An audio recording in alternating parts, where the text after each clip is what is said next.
Mutton liver எப்படி செய்கிறதுன்னு பார்க்கலாம். இது ரொம்ப ருசியாகவும் இருக்கும். குழந்தைங்க பெரியவங்க எல்லாம் விரும்பி சாப்பிடுவாங்க. ஏகப்பட்ட சத்துக்கள் இருக்குது இதில். இதை சத்துக்கள் வீணாகாமல் எப்படி சமைக்கிறதுன்னு பார்க்கலாம். இதை கட் பண்ணுறதுக்கு முன்னாடி கழுவுறது ரொம்ப பெஸ்ட்டு.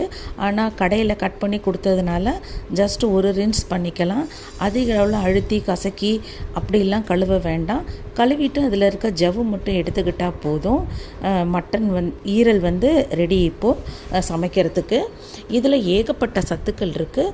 2 வெங்காயம், மஞ்சள் தூள், உப்பு, மிளகு, சீரகம் எடுத்திருக்கேன்.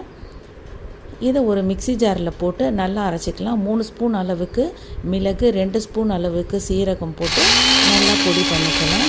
2 வெங்காயத்தை நறுக்கி வச்சுக்கலாம்.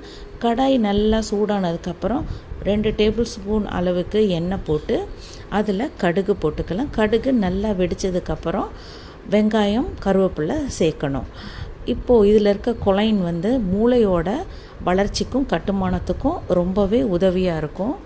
மண்ணீரல் கிடைக்காதவங்க இந்த ஈரல்லையும் அதே அளவு அதிக சத்துக்கள் இருக்குது. இந்த லிவரையும் சாப்பிடலாம். இப்போ வெங்காயம் போட்டு நல்லா வதக்கிக்கலாம். இந்த ஈரல் முட்டை வேகிற அளவு தாங்க வேகும். அதை விட கம்மியாக கூட வேந்துடும். நீங்கள் அதிகமாக போட்டு வதக்குனீங்கன்னா இதில் இருக்க சத்துக்களும் வீணாயிரும். அப்படியே கடிக்க கஷ்டமாக ரப்பர் மாதிரி ஆயிரும் ஈரல். அதனால் லைட்டாக ஒரு வதக்குனா போதும். வெங்காயம் போட்டு அதில் மஞ்சள் தூள், உப்புத்தூள் போட்டு வெங்காயம் வதங்கினதுக்கப்புறம் அந்த லிவரை எடுத்து போட்டு நல்லா வதக்கிக்கலாம். இந்த தண்ணியெல்லாம் வற்றின உடனேயே இப்போ உப்பு போடுறோம் இல்லையா, தண்ணி கொஞ்சம் வரும்.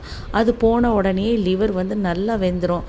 நீங்கள் கரண்டி வச்சு குத்தி பாருங்கள், சாஃப்டாக உள்ளே இறங்கும் பாருங்கள். கரண்டி வச்சு குத்தும்போது சாஃப்டாக உள்ளே இறங்கும். இப்படி போனாலே லிவர் வெந்துருச்சுன்னு அர்த்தம். இது வெந்ததுக்கப்புறம் இதில் நம்ம மிளகு, சீரகம் பொடி போட்டு ஒரு தடவை கிளறி இறக்குனா போதும். இதில் விட்டமின்ஸ், மினரல்ஸ், புரோட்டீன் அதிக அளவிற்கு, அயன் அதிக அளவில் இருக்குது. இதெல்லாம் ரொம்பவே முக்கியமாக B12, B, A எல்லா சத்துக்களுமே இருக்குது. புரோட்டீன் ரொம்ப அதிகமாக இருக்குது, அயன் அதிகமாக இருக்குன்றதுனால அயன் குறைவாக இருக்கிறவங்க இது அடிக்கடி சாப்பிட்டு வரலாம்.